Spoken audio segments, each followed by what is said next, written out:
Rónán Mullen. I'm glad, and of course there will be tributes to our late friend Senator Fergal Quinn at a later date, and well-deserved tributes they will be. I think all of us who had the privilege of serving alongside Fergal miss him greatly. He was a model of civility and reasonableness around here. Another great person, as we mentioned, good people, who died yesterday, aged 90, was one of the few true great people of the 20th and 21st century, Jean Vanier, the founder of the L'Arche communities.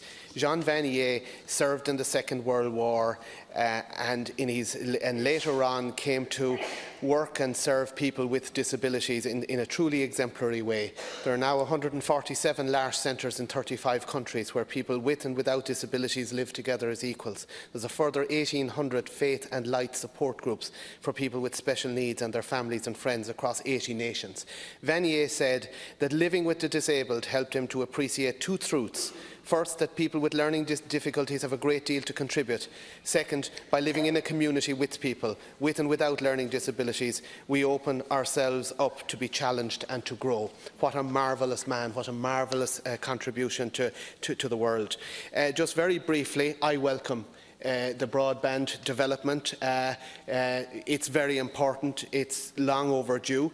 I do wonder, though, why we can't be told the actual financial input of the consortium. We know it's going to be little enough, but I don't get it why we always get these claims about commercial sensitivity. Once the taxpayer is putting money into something, all information that's relevant should be put on the table without a very compelling, without a very compelling reason.